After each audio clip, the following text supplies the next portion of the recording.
Oke, Assalamualaikum warahmatullahi wabarakatuh.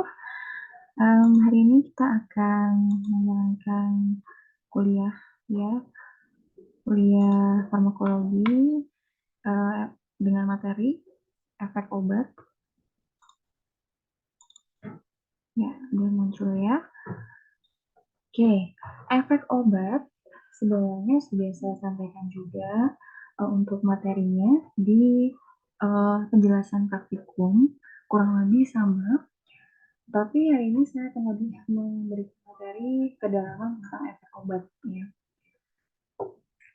Nah, yang kemarin mungkin sudah saya spill ya sedikit tentang efek obat itu ada apa aja sih? Ada efek utama, ada efek samping, um, dan banyak ya yang kemarin saya jelaskan ya.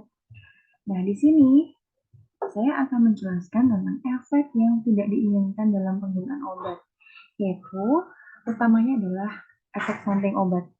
Ya. Jadi kita tidak bisa memastikan ya di farmasi itu tidak bisa memastikan apakah ketika obat baru yang diminum oleh pasien itu bisa menimbulkan efek samping yang pasti gitu ya tanpa ada pengujian terlebih dahulu. Makanya sebelum obat itu rilis ke publik atau diedarkan pasti akan ada banyak banget ya penelitian tentang obat tersebut. Sampai akhirnya dirilis, itu pun tetap harus diawasi ya. Karena namanya juga obat baru, pasti akan ada pelaporan-pelaporan mungkin tentang efek samping yang timbul. Nah, efek samping obat ini itu adalah efek ikutan gitu ya, yang muncul setelah pemberian obat dengan dosis sesuai anjuran. Padahal anjurannya sudah tepat, tapi kok efeknya menimbulkan efek yang merugikan, yang tidak diinginkan. Nah, itulah yang dinamakan efek samping obat.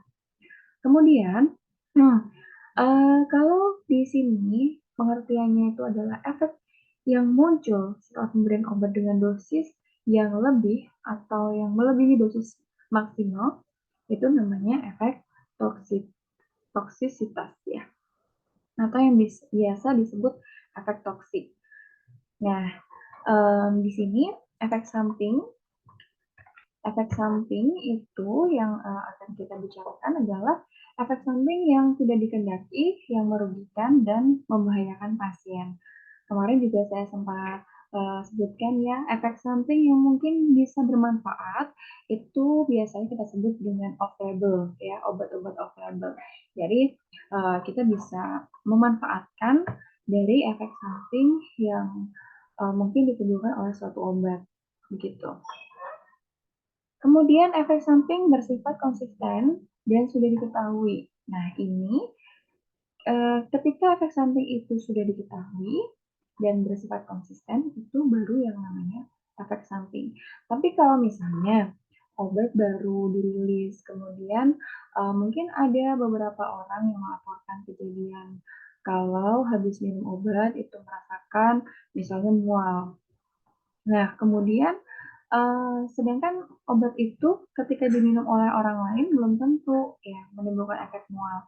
Berarti itu belum tentu kita sebut dengan efek samping ya. Karena mungkin mualnya itu timbul karena kondisi badan yang sedang tidak enak atau kondisi yang lain yang belum tentu dari obat itu gitu ya.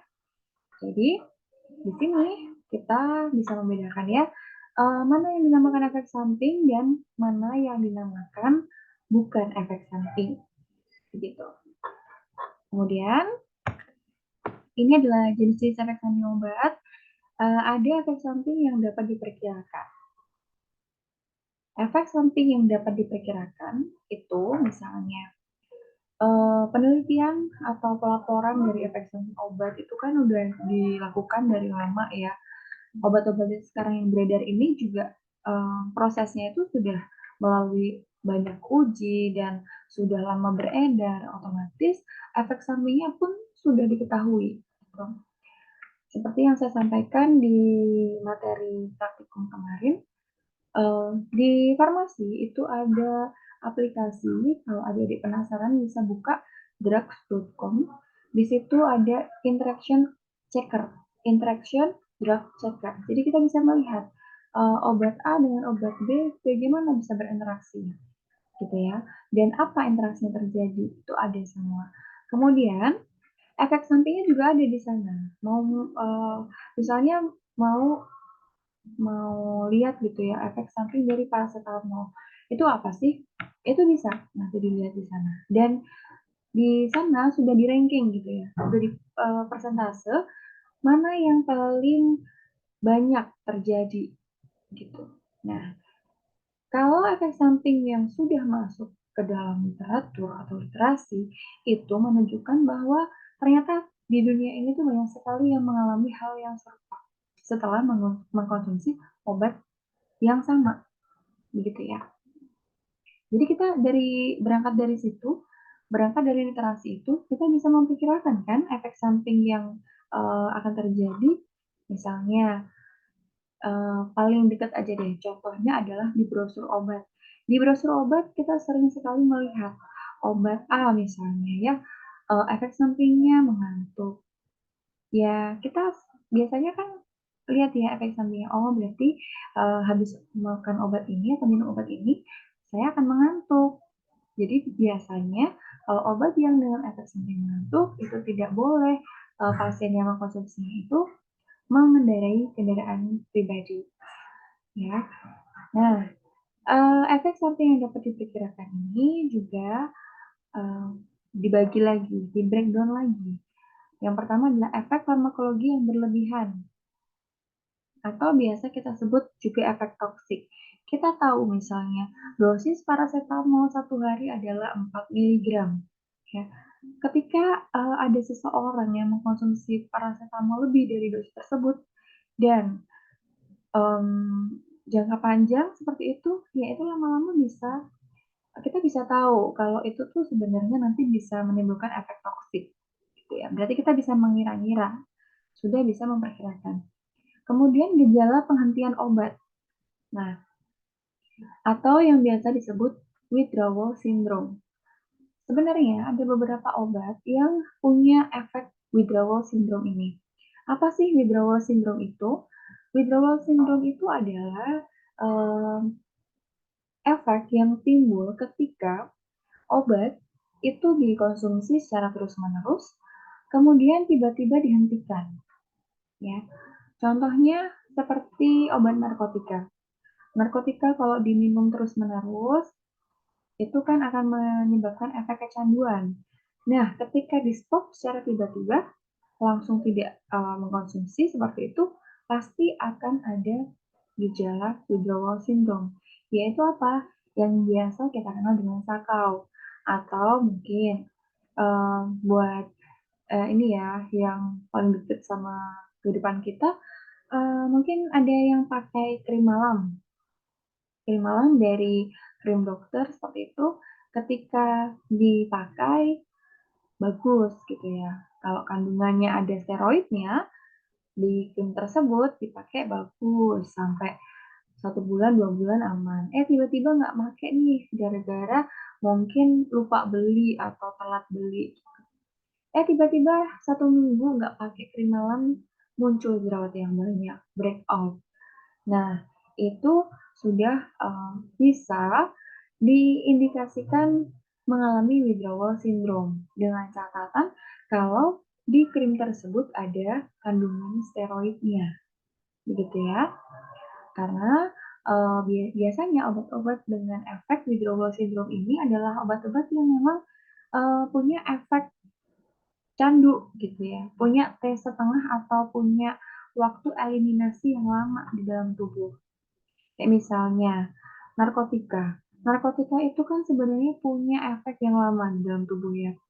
Makanya ada yang misalnya mengkonsumsi narkotika harus nunggu dulu tiga hari baru obat itu kalau mau dicek di dalam tubuh kita atau di urin kita udah nggak ada ya dalam waktu 3 hari. Atau yang steroid tadi itu jangka ekspresinya itu bisa sampai 14 hari. Nah, itu kan sebenarnya waktu yang lumayan lama ya daripada obat-obat lain. Seperti paracetamol, mungkin hanya tidak ada 1 hari dia sudah dikeluarkan oleh tubuh. Gitu. Nah, kasusnya yang withdrawal syndrome ini tidak untuk semua obat ya. Kemudian efek samping yang tidak berupa efek farmakologi utama. Ya kayak yang biasa kita sebut dengan um, efek samping ya, kayak misalnya efek samping mengantuk, itu kan sebenarnya bukan efek utama yang mau kita ambil ya. Jadi bisa dinamakan efek samping yang tidak berupa efek farmakologi utama. Kemudian ada efek samping yang tidak diperkirakan, yang tidak bisa kita prediksi. Contohnya reaksi alergi.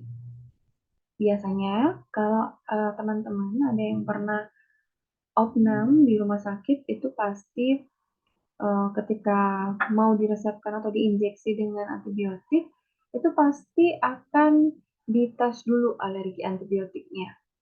Kenapa harus dites gitu ya? Kalau misalnya alergi antibiotik dia nggak tahu tuh dia alergi antibiotik atau enggak ya. Kemudian dokter uh, langsung saja memberikan antibiotik yang injeksi, yang suntik gitu ya. Kalau misalnya suntik dan dia ternyata alergi, itu susah untuk membuang obat itu lagi karena obat itu sudah masuk ke peredaran darah gitu ya. Kecuali kalau efek sampingnya itu dia dapat secara mendadak atau alergi dan dia secara mendadak itu terjadi gara-gara pasien minum obat secara oral ya. Kalau oral itu kan kita bisa melakukan kayak ngasih obat untuk biar dia itu eh, apa ya cepat mengekspresikan lambung gitu ya, kayak benar-benar dikuras lambungnya agar supaya nggak keracunan atau nggak alergi gitu. Tapi kalau sudah masuk ke jarum suntik, sudah masuk ke peredaran darah akan susah untuk dihilangkan atau untuk dicegah gitu ya. Jadi untuk pasien yang mendapatkan antibiotik di rumah sakit pasti akan dicek dulu reaksi alerginya. Nah, alergi ini terjadi sebagai akibat dari reaksi imunologi karena dari satu pasien dengan pasien yang lain pasti imunnya itu berbeda-beda. Ada yang alergi udang, ada yang alergi cumi, ada yang semuanya tidak alergi, ya kan? Nah, itu karena masing-masing individu punya reaksi imunologi yang berbeda. Kemudian reaksi karena faktor genetik, ya nanti saya akan jelaskan di slide selanjutnya. Kemudian reaksi idiosinkratik, yaitu menunjukkan suatu kejadian efek samping yang tidak lazim atau tidak dapat diterangkan atau dikira-kira kenapa sih kok bisa terjadi gitu ya. Efek samping yang benar-benar sangat jarang terjadi sebenarnya. Oke, saya akan jelaskan untuk yang efek samping yang dapat diperkirakan dari efek farmakologi yang berlebihan. Nah, untuk efek yang seperti ini atau yang biasa juga bisa kita anggap efek toksik, itu dapat disebabkan karena dosis yang relatif terlalu besar. Efek samping ini umumnya dijumpai pada pengobatan dengan depresensia susunan saraf pusat dan obat-obat pemacu jantung. Kemudian ada juga obat antihipertensi dan hipoglikemi atau antidiabetes. Ya. Nah, untuk obat-obat seperti ini, karena obat-obat ini kan sebenarnya jangka panjang ya, jangka panjang dan harus dikonsumsi terus-menerus. Jadi benar-benar kita harus monitoring pasien agar mendapatkan dosis yang sesuai. Contohnya, pasien yang hipotensi. Hipo itu adalah tekanan darah yang terlalu rendah dari normal. Ya. Hipotensi yang terjadi pada stroke, kemudian infak miokard atau kegagalan ginjal, pada pasien yang menerima obat antihipertensi dalam dosis terlalu tinggi. Ya, gara-gara hipotensi itu jadi stroke. Kenapa bisa gitu ya? Hipotensi kan berhubungan dengan tekanan darah. Tekanan darah itu tidak boleh terlalu rendah, juga tidak boleh terlalu tinggi. Ya, hipertensi pun bisa mengakibatkan stroke. Hipotensi juga bisa mengakibatkan stroke. Kalau hipotensi itu ibaratnya tekanan darah kita itu terlalu lambat gitu ya. Padahal di peredaran darah itu ada oksigen yang diangkut. Harus ke seluruh tubuh kan oksigen itu diedarkan. Nah, ketika hipotensi ini aliran darahnya lambat. Nah, karena lambat ini bisa mengakibatkan kerusakan dalam sel otak karena oksigen yang terlambat dihantarkan, gitu ya. Sehingga apa yang terjadi kalau oksigennya itu terlambat, ya sel-sel di otak itu bisa rusak.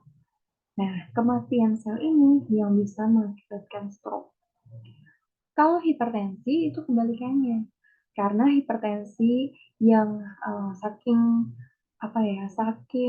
cepatnya aliran darahnya, kemudian mungkin hipertensi ini pasti jodohnya atau kalau pasiennya itu punya kolesterol yang tinggi, pasti akan muncul plak. Jadi kalian bisa bayangkan ya, ada selang itu ibaratnya pembuluh darah kita, kemudian plak itu adalah kotoran yang ada di dalam selang. Plak itu bisa dapat dari mana? Dari makanan berlemak yang banyak mengandung kolesterol, seperti itu. Lama-lama dia akan menumpuk menjadi sumbatan bagi pembuluh darah kita, dan ketika pasien itu hipertensi, maka plak-plak itu akan terbentuk menjadi bendungan gitu ya. Bendungan yang terisi darah yang tidak lancar, aliran darah yang tidak lancar. Dan lama-lama itu bisa pecah. Nah, itu bisa mengakibatkan stroke. Karena pecah kan, kalau pecah otomatis kan aliran darahnya kan nggak sampai ya. Karena pecah tadi, maka bisa menimbulkan kematian sel, gitu ya. Kemudian infark miokard dan lain sebagainya yang di sini saya contohkan, itu ada contoh-contoh bagaimana efek dari contoh dari efek samping yang dapat diperkirakan. Jadi harus hati-hati, begitu. Bradikardi, bradikardi itu adalah detak jantung yang lambat. Nah, pada pasien-pasien yang menerima digoxin dalam dosis terlalu tinggi, ini bisa menyebabkan bradikardi. Detak jantung lambat juga berbahaya ya, karena jantung kan fungsinya untuk memompa oksigen ya, memompa darah, memompa oksigen biar teredarkan seluruhnya ke darah, ke tubuh kita. Bayangkan kalau detak jantungnya lambat, bagaimana konsumsi oksigen di organ-organ tubuh pasien? Pasti akan terganggu juga. Kemudian palpitasi, denyut jantung yang tidak teratur. Jadi jantung itu punya irama ya. Kalau kalian tes di detak jantung kalian sendiri, kalian raba tangan kalian, kemudian kalian um, lihat detak irama jantung kalian, pasti berirama harusnya ya. Nah, palpitasi ini denyut jantungnya tidak teratur, kadang cepat, kadang lambat, dan nggak konsisten. Nah, ini bisa terjadi pada pasien asma karena dosis teofilin yang terlalu tinggi. Masih ingat ya kemarin, digoxin, teofilin itu adalah contoh dari obat-obat dengan indeks terapi sempit. Jadi dosisnya harus diperhatikan. Kemudian hipoglikemia karena dosis antidiabetik yang terlalu tinggi. Misalnya obat antidiabetes itu kan memang untuk mengurangi kadar gula dalam darah. Nah, ketika dosisnya itu terlalu tinggi, maka bisa jadi pembakaran atau pengurangan dosis glukosa di dalam darah itu bisa terlalu banyak dan bisa mengakibatkan hipoglikemi. Apa efeknya hipoglikemi itu? Ya pasti hipoglikemi atau kadar gula yang terlalu rendah itu bisa mengakibatkan kerusakan organ juga, kemudian pingsan, mudah lelah, dan lain sebagainya ya. Kemudian pendarahan yang terjadi pada pasien yang sedang menerima pengobatan dengan warfarin karena secara bersamaan juga minum aspirin. Kemarin sudah saya jelaskan juga ya interaksi obat. Ketika warfarin diminum bersama aspirin, dia akan menjadi efek yang sangat berbahaya karena bisa menyebabkan pendarahan. Kemudian gejala penghentian obat di sini ada withdrawal syndrome ya, atau biasa kita sebut juga dengan gejala putus obat. Ini adalah munculnya kembali gejala penyakit semula atau reaksi pembalikan terhadap efek farmakologik obat karena penghentian pengobatan. Contohnya ada banyak sekali, ini saya cuplik sedikit. Misalnya takikardi, rasa bingung, delirium atau kondisi bingung akut, dan konvulsi atau kejang otot yang mungkin terjadi pada penghentian pengobatan dengan depresansia susunan saraf pusat seperti barbiturat, benzodiazepin, dan alkohol. Nah, kemudian krisis Addison, kekurangan adrenalin kronik, itu muncul karena penghentian terapi kortikosteroid. Ya, jadi kortikosteroid sama steroid itu sama nggak, Bu? Sama ya. Steroid, kortikosteroid itu sama aja. Kemudian hipertensi berat dan gejala aktivitas simpatetik yang berlebihan karena penghentian terapi klonidin. Nah, yang kayak narkotika, klonidin, kortikosteroid, kemudian obat-obat yang kayak untuk saraf gitu, itu tidak boleh dihentikan secara tiba-tiba. Terus bagaimana Bu cara menghentikannya? Ya di tapering. Jadi dosisnya itu diturunkan atau dengan penggantian obat dengan mekanisme atau mungkin fungsi yang sama. Tentu saja untuk penurunan dosis dan sebagainya itu untuk menghentikan suatu obat itu harus diperiksakan dulu atau diminta rekomendasi dulu dari dokter. Kemudian efek samping yang tidak berupa efek farmakologi utama. Efek ini umumnya derajatnya ringan, namun angka kejadiannya cukup tinggi. Misalnya, iritasi lambung yang menyebabkan keluhan pedih, mual, muntah pada obat-obat kortikosteroid oral, analgetika, antipiretika, theophylline, erythromycin, dan rifampicin. Kemudian rasa ngantuk atau drowsiness setelah pemakaian antihistamin untuk mabuk perjalanan, ya, atau motion sickness. Kemudian kenaikan enzim-enzim transferase hepar karena pemberian rifampicin. Nah, efek-efek ini tuh sebenarnya kayak ngantuk, itu kan efeknya ringan ya. Tapi jangan mengentengkan juga efek ringan. Ketika efek ringan seperti ini tapi tidak dipahami dengan betul, ya bisa menyebabkan bahaya juga. Gitu. Bahaya atau rasa tidak nyaman. Nah, kemudian ada efek samping yang tidak diperkirakan lagi, ada reaksi alergi. Alergi obat atau reaksi hipersensitivitas merupakan efek samping yang sering terjadi dan terjadi akibat reaksi imunologi. Reaksinya dapat bervariasi dari bentuk yang ringan sampai yang berat ya mungkin ya, seperti reaksi kulit, sampai yang paling berat itu adalah shock anafilaksis. Apa itu shock anafilaksis? Ya, mungkin ini juga nanti adik-adik akan temui kata-kata shock anafilaksis ini di rumah sakit ya. Anafilaksis ini adalah reaksi alergi berat yang dapat berujung pada penyempitan saluran pernafasan. Ya, jadi kayak tiba-tiba itu sesak nafas gitu ya. Karena biasanya akibat dari anafilaksis ini dapat menyebabkan tekanan darah yang menurun secara drastis, sehingga bisa menyebabkan penyempitan saluran pernafasan. Ya, bahaya banget. kalau yang mengalami shock anafilaksis ini, karena kondisi ini tuh harus segera ditolong ya. Biasanya shock anafilaksis ini eh dari obat-obatan bisa ya. Kemudian makanan, minuman bisa juga. Alergi ya dia bisa misalnya nih adik-adik atau teman-teman pernah lihat atau lihat film atau mungkin lihat yang kejadian nyata gitu ya. Ada em, individu yang alergi terhadap misalnya serbuk bunga gitu ya. Tiba-tiba mengalami shock anafilaksis, sesak nafas. Nah, itu kan bahaya ya, yang seperti itu.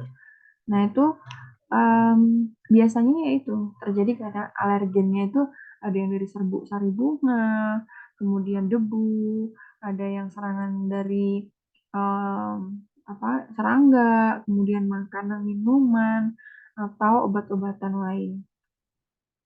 Meskipun jarang terjadi, shock anafilaksis ini dapat dipicu juga oleh olahraga, gitu ya. Jadi hati-hati juga ya kalau olahraga itu, makanya dianjurkan selalu pakai, mungkin kalau sekarang kan zamannya udah canggih ya, ada smartwatch yang bisa ngitung detak jantungnya gitu. Ketika sudah detak jantungnya dia udah tinggi banget ya udah stop aja olahraganya gitu. Jangan dipaksakan, takutnya kalau terlalu diforsir bisa terjadi shock anafilaksis juga gitu. Kemudian reaksi ini juga bervariasi ya. Tadi yang saya sudah bilang, nggak semua orang itu punya, hanya orang-orang tertentu saja. Sifat khas alergi ini, gejalanya sama sekali tidak sama dengan efek farmakologinya. Seringkali terdapat tenggang waktu antara kontak pertama terhadap obat dengan timbulnya efek. Jadi, ada yang efeknya langsung bisa terjadi setelah mengkonsumsi obat, ada juga yang efeknya itu mungkin berjarak ya, butuh waktu, hitungan jam, atau hitungan hari, atau hitungan menit. Kalau hitungan hari itu sebenarnya ada, cuman jarang ya. Tapi kalau hitungan yang biasanya terjadi itu ya hitungan jam. Kemudian reaksi dapat terjadi pada kontak ulangan maupun walaupun hanya dengan sejumlah sangat kecil obat, reaksi ini bisa hilang apabila obat dihentikan. Jadi sebenarnya yang khas alergi ini, walaupun dia itu nanti misalnya alergi gatal atau muncul ruam merah-merah, itu nanti akan hilang sendiri. Ketika obat itu tuh sudah terekskresi gitu dari tubuh dia.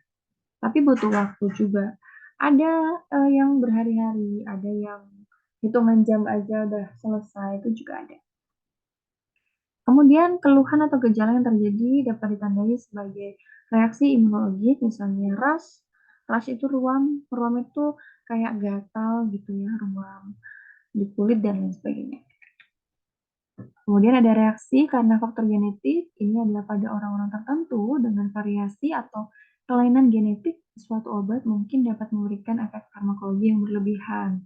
Contohnya pasien yang punya kekurangan enzim glukosa 6-fosfat dehidrogenase mempunyai potensi untuk menderita anemia hemolitika akut pada pengobatan dengan primaquine, quinidin, dan sulfonamid. Ya, kan ini gen orang kan beda-beda. Masih ingat ya, XX, XY, dan lain sebagainya. Nah, setiap gen manusia ini juga punya enzim masing-masing. Nah, gimana nih enzimnya ini jumlahnya?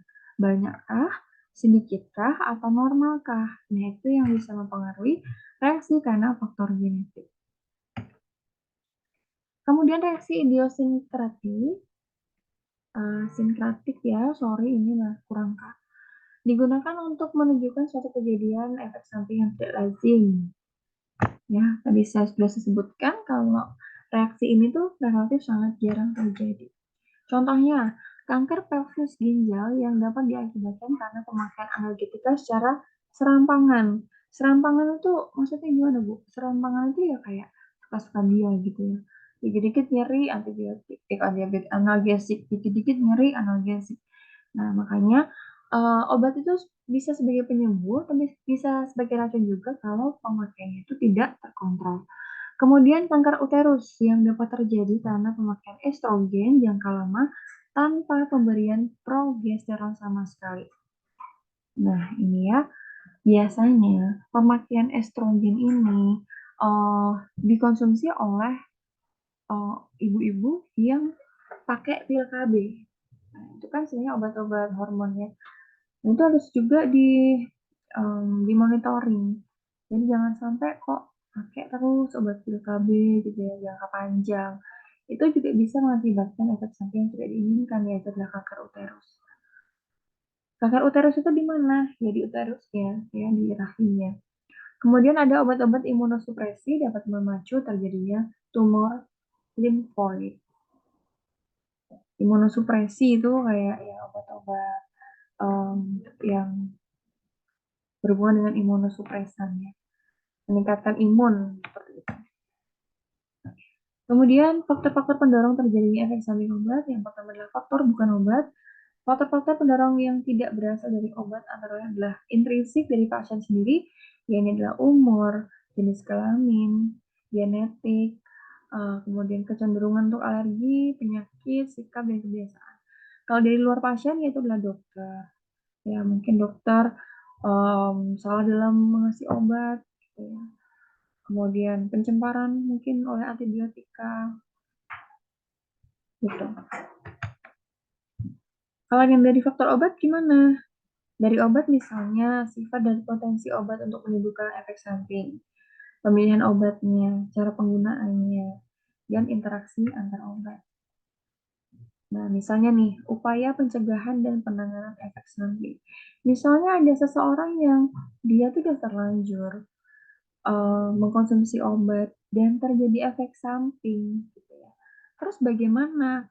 Apa hal yang harus diperhatikan supaya bisa meminimalisir efeknya? Ya, yang pertama adalah jangan terlalu terpaku pada obat baru, di mana efek-efek samping yang jarang namun fatal kemungkinan besar belum ditemukan. Jadi misalnya ada reaksi alergi, kemudian yang tidak diketahui artinya itu karena apa ya, jangan buru-buru ditangani dengan obat, gitu ya. Upaya pencegahannya apa? Yang pertama pasti kita akan telusuri dulu riwayat rinci mengenai pemakaian obat oleh pasien. Jadi kita tanya dulu, Bu, pasiennya misalnya nggak bisa ditanya karena lagi reaksinya lagi berlebihan. Ya pasti kita akan nanya ke orang terdekatnya atau orang yang bersama dengan pasien pada waktu kejadian. Jadi kita tanya tuh, kenapa kok bisa muncul efek seperti ini? Apa riwayatnya, telusuri dulu. Kemudian setelah sudah kita mantap gitu ya, oh mungkin ini timbul karena misalnya memang ada efek samping dari obat tersebut yang terjadi bengkak di bibir atau ruam gitu ya di kulit dengan efek gatal yang sangat gatal misalnya, ya baru bisa kita gunakan obat kalau ada indikasi yang jelas ya. Kalau tidak ada alternatif non-terapi farmakoterapinya atau diet indikasinya nggak jelas, kita jangan ngasih obat dulu ya buru-buru ya. Berikan perhatian khusus dulu terhadap dosis dan respon pengobatan pada anak, bayi, usia lanjut, dan pasien-pasien yang menderita penyakit gangguan ginjal, hepar, dan jantung. Jadi misalnya nih memang harus perlu obat, ya harus kita hitung dulu dosisnya atau mungkin kita perhatikan dulu siapa pasiennya. Kalau bayi, anak, ya jadi kita harus sesuaikan dosisnya dan lain sebagainya. Ya. Kemudian hindari pengobatan dengan berbagai jenis obat dan kombinasi sekaligus. Jadi jangan buru-buru ngasih obat yang banyak gitu ya. Mungkin kalau biasanya untuk yang alergi ini kita kasih obat yang sesuai. Kemudian perlu ditelaah lagi, apakah pengobatan harus diteruskan atau dihentikan bila dirasa tidak diperlukan lagi. Misalnya, oh kok udah alergi pakai obat ini, kemudian sudah sembuh dari alerginya, kita perlu pertimbangkan, aduh obat ini tuh mau diganti apa enggak nih ya, karena pasiennya nggak cocok, gitu ya. Nanti harus ditelaah lagi. Kemudian, bila dalam pengobatan ditemukan keluhan atau gejala penyakit baru atau penyakit yang memberat, selalu ditelaah lebih dahulu apakah perubahan tersebut karena perjalanan penyakit, komplikasi, kondisi pasien memburuk, atau justru karena efek samping obat. Jadi penuh teka-teki ya dalam menemukan akar permasalahan dari suatu kasus pasien itu harus benar-benar dikaji sangat detail. Nah, yang pertama, misalnya nih ada teman terdekat atau diri sendiri atau siapapun yang kalian kenal dan dia itu kita curigai mengalami efek samping. Yang pertama adalah hentikan dulu semua obatnya. Hentikan semuanya dulu. Kemudian diupayakan penanganan klinik tergantung bentuk efek samping dan kondisi penderita. Misalnya untuk shock anafilaksis ya diperlukan pemberian adrenalin dan obat serta tindakan lain untuk mengatasi shock. Kita atasi dulu shocknya. Misalnya juga ada pemberian antihistamin atau kortiko. Ya, misalnya alergi terhadap obat-obat ini, ya berarti kita harus sesuaikan dulu. Kalau kortiko alergi gimana? Ya sudah, berarti nanti akan dicarikan obat yang mekanismenya tuh hampir sama, tapi bukan kortiko golongannya.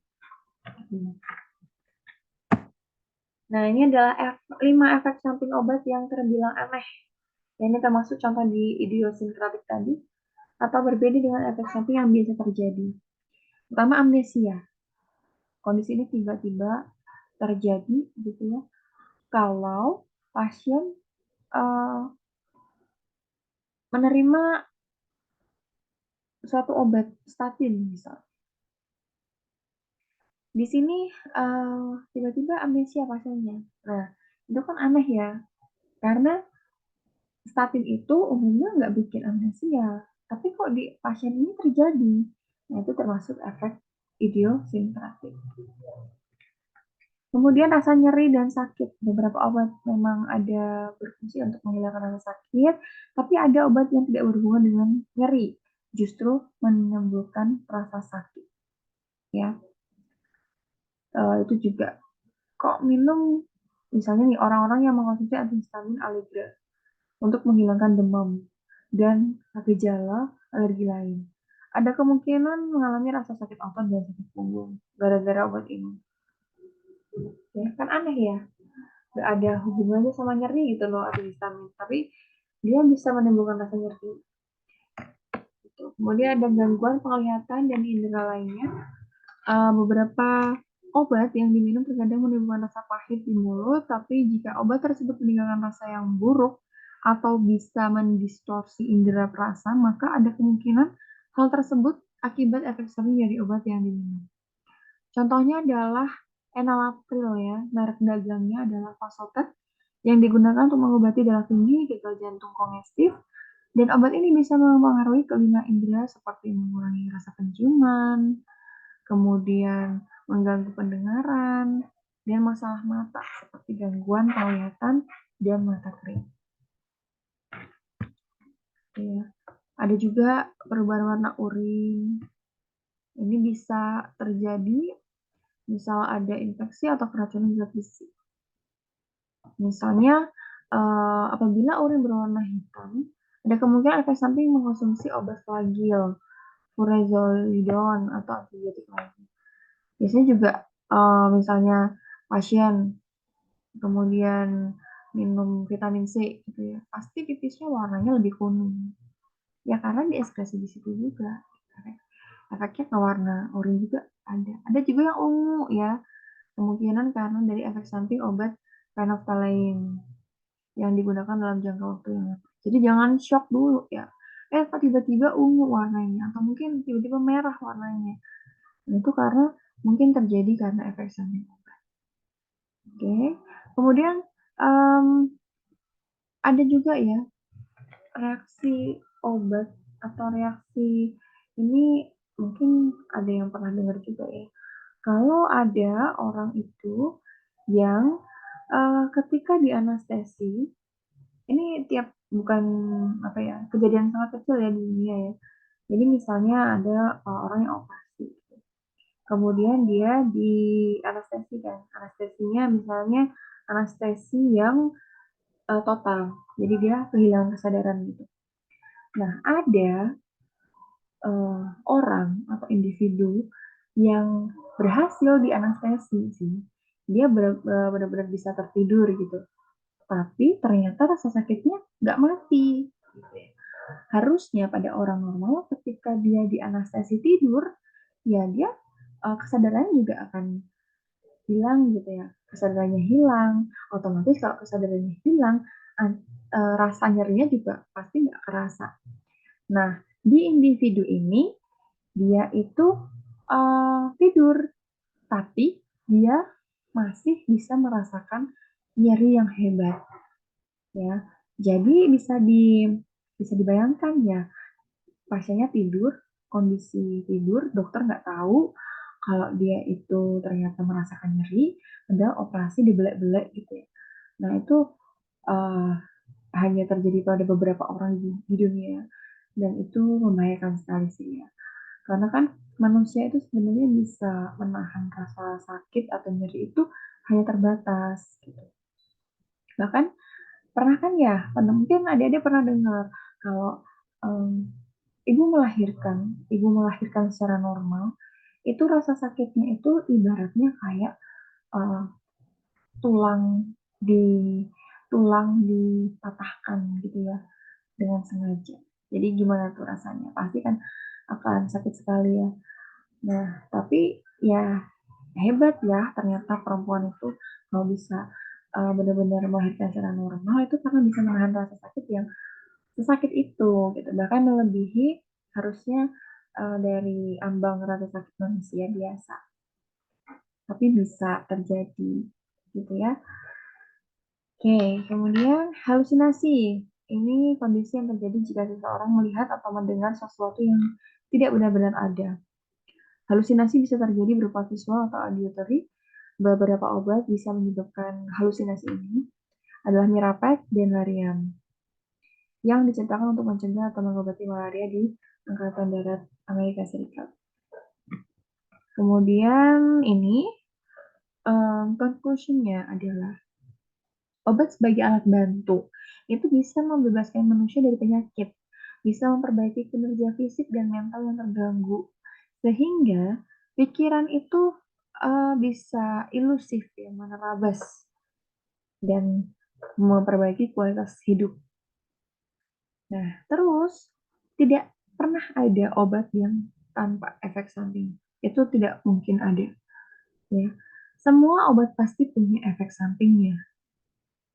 Ingat, obat hanyalah ibarat tongkat bagi mereka yang susah berjalan. Akan menjadi beban bagi mereka yang tidak membutuhkan. Jadi, intinya konsumsi obat sesuai yang dibutuhkan. Kalau tidak butuh, maka jangan mengkonsumsi obat. Begitu ya. Oke, materi dari saya cukup sampai sekian. Dan ada tugas untuk mata kuliah teori hari ini. Yang pertama adalah adik-adik cari minimal 10 obat yang bisa menimbulkan efek samping obat, efek samping yang alergi, genetik, atau contoh dari idiosinkratik, diketik dan nanti disajikan dalam bentuk tabel ya. Kemudian tugas nanti dikumpulkan di Aling maksimal hari ini, jam 5. Jadi kan karena cuma 10 ya, jadi saya harap bisa on time untuk mengerjakan tugasnya. Baik, itu saja dari saya. Terima kasih mendengarkan penjelasan saya. Kalau ada yang mau bertanya, silahkan bisa disampaikan di grup. Saya akhiri. Terima kasih. Wassalamualaikum warahmatullahi wabarakatuh.